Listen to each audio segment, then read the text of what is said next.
မြန်မာနိုင်ငံအိုလံပစ်ကော်မတီဥက္ကဋ္ဌအားကစားနဲ့လူငယ်ရေးရာဝန်ကြီးဌာနနဲ့ဟိုတယ်နဲ့ခီးသွွားလာရေးဝန်ကြီးဌာနပြည်ထောင်စုဝန်ကြီးချန်ဖန်တော်တောင်သည်ဒီကနေ့မွန်းလွဲပိုင်းမှာနေပြည်တော်ရုံးမှတ်31ရှိအားကစားနဲ့လူငယ်ရေးရာဝန်ကြီးဌာနအစည်းအဝေးခန်းမမှာမြန်မာနိုင်ငံအမျိုးသမီးအားကစားအဖွဲ့ချုပ်မှတာဝန်ရှိသူများအားလက်ခံတွေ့ဆုံခဲ့ပါသည်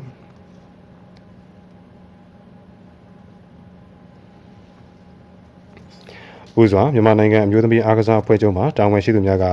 မြန်မာအားကစားအောင်နိုင်ရေးနဲ့အမျိုးသမီးအားကစားသမားများစိတ်ထက်ခွန်အားများရရှိစေတို့အတွက်မိမိတို့အားကစားအဖွဲ့ချုပ်မှတာဝန်ရှိသူများအနေဖြင့်တိုင်းနိုင်ငံမှာကျင်းပပြုလုပ်မယ်33ကြိမ်မြောက်အရှေ့တောင်အာရှအားကစားပြိုင်ပွဲမှာလိုက်ပါပြီးအားကစားပြိုင်ပွဲများအားလိုက်လံအားပေးခြင်းများဆောင်ရွက်သွားမှာဖြစ်ပါကြောင်း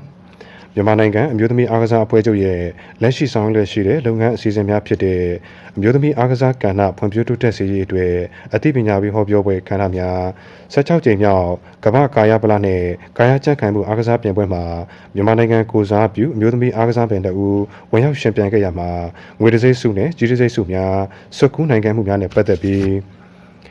တင်ပြဆွေးနွေးခဲ့ရမှာပြည်ထောင်စုဝန်ကြီးကမြန်မာနိုင်ငံအမျိုးသမီးအားကစားကဏ္ဍဖွံ့ဖြိုးတိုးတက်စေရေးနဲ့မြန်မာအမျိုးသမီးအားကစားသမားများစိတ်သက်ခွန်အားများရရှိစေရေးအတွက်ကဏ္ဍပေါင်းစုံမှဆောင်ရွက်ပေးလျက်ရှိတဲ့အတွက်ဝန်ကြီးဌာနအနေဖြင့်လိုအပ်သည့်များကိုကူညီဖြည့်ဆည်းဆောင်ရွက်ပေးသွားမှာဖြစ်ပါကြောင်းပြောကြားပြီးပြည်ထောင်စုဝန်ကြီးနဲ့ဒုတိယဝန်ကြီးတို့ကမြန်မာနိုင်ငံအမျိုးသမီးအားကစားအဖွဲ့ချုပ်မှတာဝန်ရှိသူများအားအမှတ်တရလက်ဆောင်ပစ္စည်းများပေးအပ်ခဲ့ကြောင်းသိရပါသည်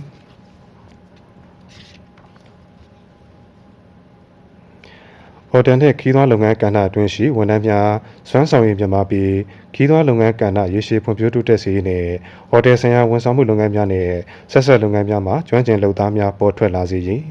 လူစွမ်းရင်းမြစ်များဖွံ့ဖြိုးတိုးတက်လာစေရေးအကောင့်တွေပေါ်ဆောင်ရွက်လျက်ရှိရမှာ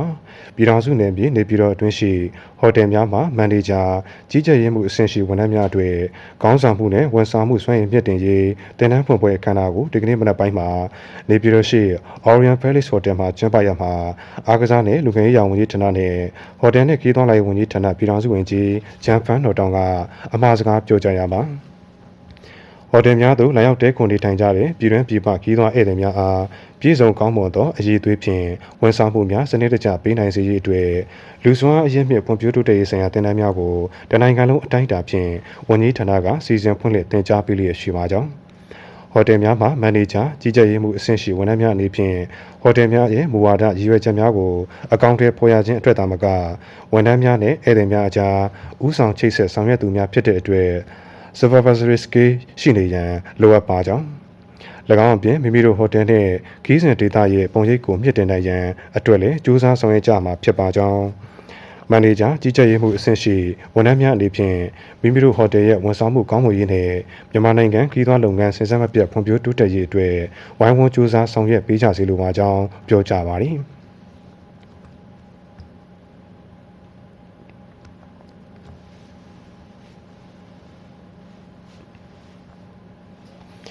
အဲဒီနောက်ပြည်ထောင်စုဝန်ကြီးက